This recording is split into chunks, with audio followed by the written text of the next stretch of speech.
Estamos ya de vuelta, está conectado vía Zoom Christopher Velasco, experto en prevención y gestión de riesgos, para hablar justamente lo que mencionábamos al inicio del programa, estas familias afectadas por las inundaciones y aluviones, especialmente en la Amazonía, y la respuesta que ha dado el gobierno. Riesgos es un tema que nunca se regresa a ver hasta que pasan cosas y hasta que hay que regresar a ver a los damnificados. Buenas noches, Christopher, bienvenido, qué gusto tenerle aquí. María Sol, qué placer, a todos los radioescuchas, un verdadero gusto, y a quienes nos miran también. Empezar por solidarizarme con la pérdida de las familiares, digamos, de las personas que han perdido la vida, y también a todos los damnificados que ha implicado, digamos, estos eventos que se han materializado en este último periodo de esta etapa invernal y de este fenómeno bastante anómalo, pero que en ninguno de los casos acaba siendo una responsabilidad de la naturaleza, puesto que los desastres no son naturales, sino acaban siendo una construcción social de lo que hacemos, de lo que dejamos de hacer, y creo que ahí hay algunos desafíos fundamentales. También es importante reconocer toda la labor que viene haciendo los organismos básicos de respuesta y socorro, lo que viene trabajando Cruz Roja, Cuerpo de Bomberos, Policía Nacional, los mismos gobiernos autónomos centralizados, la Secretaría de Riesgos, en las medidas de las capacidades que tienen para solventar, digamos, estas dificultades, pero que responden a unos problemas estructurales mucho más complejos, como usted lo había dicho también. Responde a una lógica de institucionalidad, de fortalecer la institucionalidad, de tener recursos, de que los gobiernos locales tengan la asignación presupuestaria que les corresponde para poder destinar esos recursos también para la atención de la emergencia. Ojalá, digamos, en algún momento, no solo para la atención de la emergencia, sino para reducir estos riesgos, para poderlos transferir, ¿no? Y ahora, frente a un contexto complejo en el cual tenemos una crisis económica de por medio, que tenemos un déficit del presupuesto general del Estado, poner también en tensión, digamos, la producción petrolera por el tema del SOTE con el socavón, poner, digamos, la interrupción de algunas vías que son importantes para la Amazonía en la comunicación de algunos temas de comercio, y también seguir teniendo que destinar muchos más recursos del Estado para poder atender las emergencias, acaban siendo recursos que también siguen mermando, digamos, ese hueco fiscal que debemos cubrir para poder garantizar los derechos de todos y todas, desde la cuestión de los recursos públicos que necesita el Estado para cumplir con esos servicios que necesitamos la ciudadanía, ¿no? Ahora, están pasando como muchas cosas al mismo tiempo en cuanto a la naturaleza, que si bien nuevamente vamos a volver a la discusión de que no se debe culpar a la naturaleza, porque además son cosas que ya podemos ir previendo que van a ocurrir dado un contexto en el mundo de cambio climático. Ahora veía hace minutos que publicaba Teleamazonas que se congeló la estructura de un radar de lluvias en el Cerro Parahuillas, en Cuenca. Esto había advertido el alcalde de esa ciudad, Cristian Zamora. Aparte vemos todo el tema de las inundaciones, nos estamos adelantando a la sequía, es decir, ya hay unas condiciones climáticas que son cambiantes, que son extremas y que ya vienen presentándose hace rato. Estudios sobre cambio climático hay muchísimos y advertencias hay muchísimas. ¿Por qué nos sigue agarrando en frío esto? ¿Y por qué? ¿Qué es lo que falta de parte de las autoridades, no solamente a este gobierno, en los gobiernos anteriores también? ¿Qué falta como Estado para que se empiece a tener una política constante y que pueda evitar, sobre todo, primero las muertes y después, evidentemente, los daños materiales? Creo que ha habido una cuestión interesante que hay que plantearlo en contexto, digamos, María Sol, como usted hemos hablado también varias veces de la ausencia de una norma, de tener una ley de gestión de riesgos. Tenemos la ley, tenemos el reglamento, pero ¿por qué no cumplimos las transitorias? ¿Por qué no cumplimos las disposiciones generales que esa ley y ese reglamento nos marca, digamos? Tenemos que mandar nuevas resoluciones para tener manuales del COE, tenemos que tener un modelo de gestión para que los municipios asuman la competencia concurrente de gestión de riesgos, y si eso no pasa, porque la institucionalidad, digamos, ha pasado haciendo atención de emergencias o teniendo algunas otras complicaciones, digamos, en términos de recursos y demás, no podemos pensar que vamos a prepararnos, y cada vez que sentimos que estamos más cerca de esa preparación, se vuelve sumamente complejo el poder, digamos, empatar en tiempos administrativos de gestión pública con lo que puede pasar en los fenómenos naturales o con las transformaciones que podemos tener territorialmente. Entonces, un elemento importante que hay que tener claro es que el Ecuador necesita fortalecer la institucionalidad en torno a la lógica de gestión de riesgos. Y cuando hablo de esto, no hablo solamente de la Secretaría de Gestión de Riesgos. Necesitamos tener mucho más fortaleza en el INAMI, necesitamos tener más fortaleza en el INOCAR, necesitamos tener más fortaleza en algunas instituciones que nos ayuden a tomar decisiones anticipadas sobre esto. El otro desafío está en torno a la política pública. La ley no puede solucionarlo todo, no lo va a solucionar todo. Necesitamos tener claridades de qué va a decir el Plan Nacional de Desarrollo en torno al eje de gestión de riesgos, en torno a los temas de cambio climático, con indicadores claros, con metas concretas, que no acaben siendo solamente, digamos, la narrativa de las utopías globales del Acuerdo de París, del marco de Sendai, de las cosas que podemos repetirlas varias veces en la narrativa, pero que tienen que ser aterrizadas en una realidad nuestra, digamos, concreta del territorio ecuatoriano. Y a partir de esa planificación del Estado, de esa mirada, digamos, de mediano plazo, que puede ser lo que implicaría la gestión del presidente Noboa, podemos todos orientarnos a saber qué hacer. Por ejemplo, se lanzó una agenda de investigación para poder trabajar, digamos, alguna evidencia desde las universidades sobre el tema de gestión de riesgo. Desde de algunos espacios de la sociedad civil, de la cooperación, de varios actores, se impulsó eso, se institucionalizó. ¿Cuáles son los recursos que el SENACID destina para poder hacer investigación efectiva sobre la cuestión de los efectos que va a generar el cambio climático, que va a generar, digamos, algunos eventos que son crónicas de una muerte anunciada? Usted tiene puntos críticos que sabemos que van a pasar y que vamos a tener afectaciones en donde no estamos trabajando porque evidentemente les gana, digamos, la coyuntura, o en el caso electoral, o en la lógica, digamos, de las crisis distintas que tenemos que enfrentar como gobierno, o a su vez también nos hemos acostumbrado a hacer una atención de las emergencias. Le doy un ejemplo claro, y lo hemos conversado. Algún momento en el 2019, en el 2020, teníamos un plan del sector eléctrico nacional sobre los temas de gestión de riesgos, cambio climático y entender el riesgo sistémico que implicaba el no mantenimiento de las centrales hidroeléctricas, el no trabajar la diversificación de las fuentes de energía. Y entonces cuando pasa estas cosas y tienes, digamos, grandes procesos de sequía o de estiaje, no vas a tener generación eléctrica. La culpa no es de la naturaleza, la culpa es que no ha habido una institucionalidad que se ha encargado de hacer algunos temas. Y finalmente, también creo que es importante comprender que la ciudadanía necesita también tener mayor información para tomar mejores decisiones. La expansión urbana, la cuestión de los asentamientos humanos, la deforestación, la cuestión del deterioro de nuestros ecosistemas también son complejos.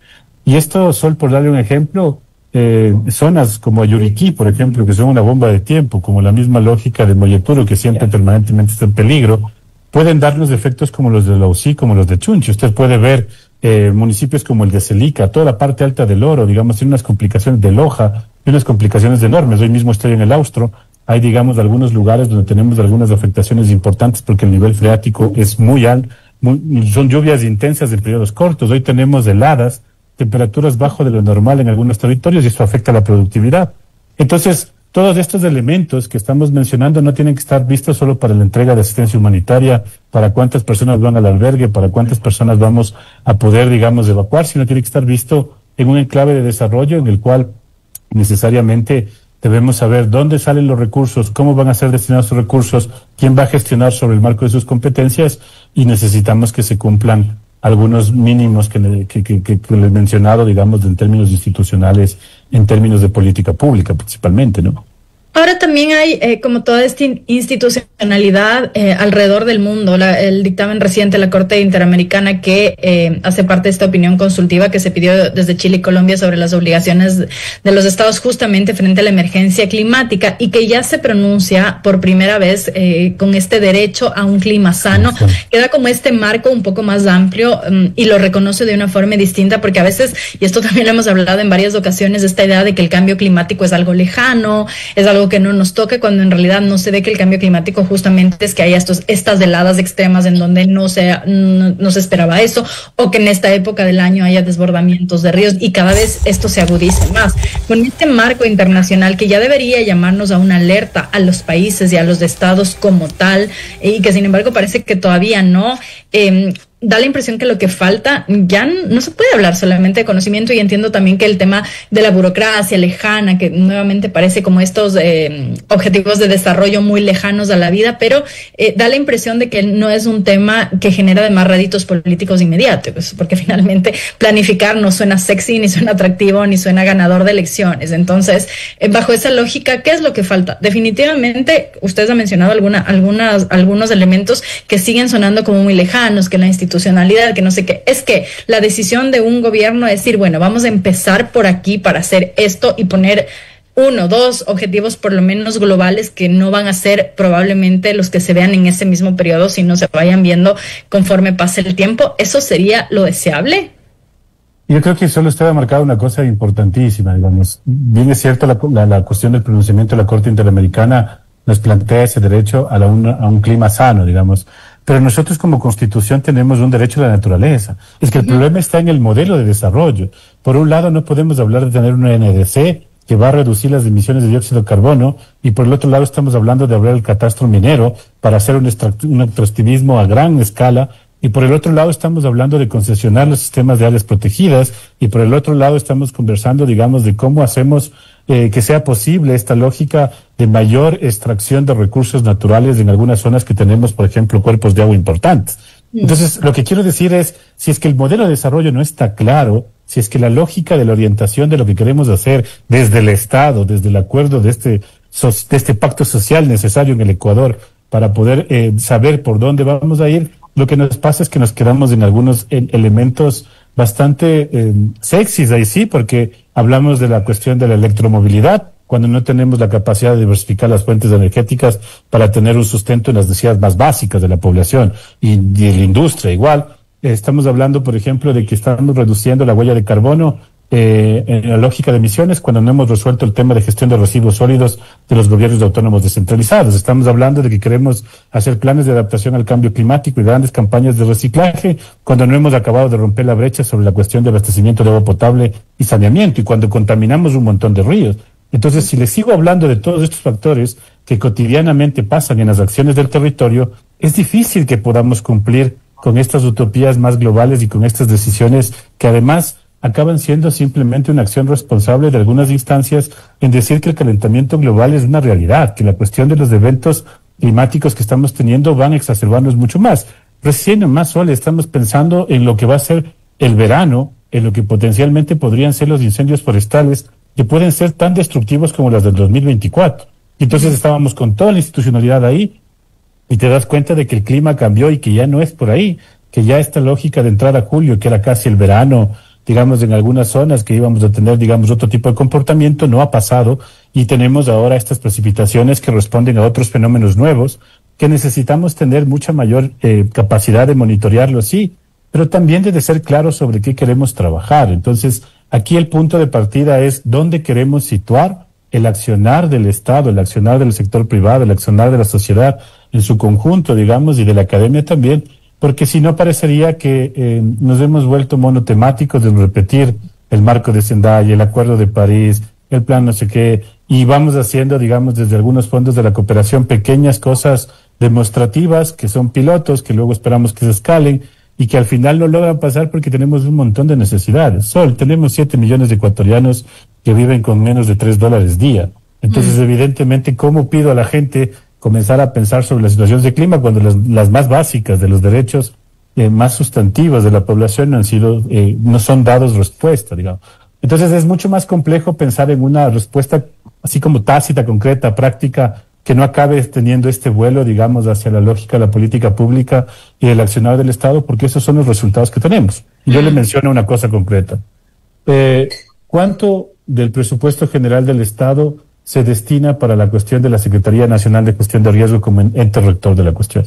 El presupuesto de la Secretaría, creo que con todo lo que está haciendo en inversión, no llega a más de 25 millones. Esos anuales. Esos 25 millones que representan en el presupuesto general del Estado. 0,0, ¿cuánto? Y después repetimos varias veces, $1 en prevención es más que $10. Sí, pero ese discurso ¿sobre qué?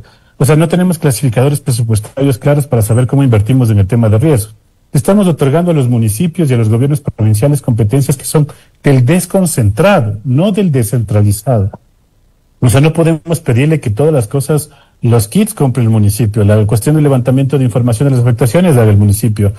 Solo le doy un ejemplo. Recién salió una resolución del Ministerio de Trabajo en el que dice que se ha analizado presupuestariamente y que no hay los recursos, por tanto se sugiere que no se construyan las unidades de gestión de riesgo que por constitución, por ley y por reglamento deberían tener todos los ministerios, pero sí se dice en la resolución que los gobiernos autónomos descentralizados cumplan y que hagan todas las unidades de gestión de riesgo en los 221 municipios, en las 24 prefecturas. Y es que ¿de dónde vas a sacar los recursos si es que además existen unas asignaciones pendientes que no permiten pagar los sueldos de los funcionarios municipales?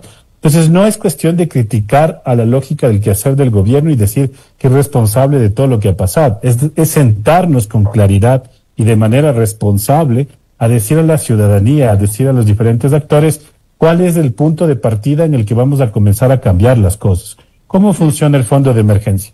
La ley establece que el excedente del 2% de la cuestión de la empresa privada va a entrar a un fondo para la reducción de riesgos. ¿Dónde está ese fondo? La ley fue aprobada en el 2024. El reglamento en octubre del 2024. Ya estamos a acabar el año y todavía no tenemos los instrumentos que están establecidos por ley y el reglamento. Entonces, sí, siento también frustrante a veces y es como complejo para nosotros porque a veces se parecería que estamos yéndonos en contra de la institucionalidad, en contra del Estado, en contra de quien gobierna. Y no, lo que estamos diciendo es lo que a nosotros mismos lo vemos todos los días desde las diferentes formas de qué hacer y de trabajo que tenemos en algunos espacios del sector público, el sector privado y de la academia, ¿no? Muchísimas gracias, Christopher. Se nos va el tiempo y siempre queda mucho de qué hablar con esto, pero creo que por lo menos recordamos nuevamente temas que no son nuevos, que no estamos hablándolos aquí por primera vez, no estamos descubriendo el agua tibia, pero sí nuevamente regresamos a ver cada vez que hay estos desastres, cada vez que hay pérdidas de vidas y que nuevamente es necesario que el Estado, este gobierno, los que vengan, tomen decisiones para que se puedan pues evitar, además a futuro vamos a ver más agudización de esto, así que bueno, ahí está, escuchar a los expertos. Gracias por haber estado aquí, Christopher. No, gracias a usted y sobre todo siempre decir que estamos para proponer, para ser corresponsables y que esperamos que en el Plan Nacional de Desarrollo podamos tener una voz también para poder dar elementos desde la evidencia, desde lo local y a la ciudadanía también a poder tener un comportamiento mucho más informado, mucho más, digamos, preventivo para evitar esta vida de pérdidas humanas sobre todo y estos daños que siempre causan, digamos, cierto impacto en el desarrollo, poco, mucho de crecimiento económico que tenemos en el país. Un abrazo grande a todos y todas.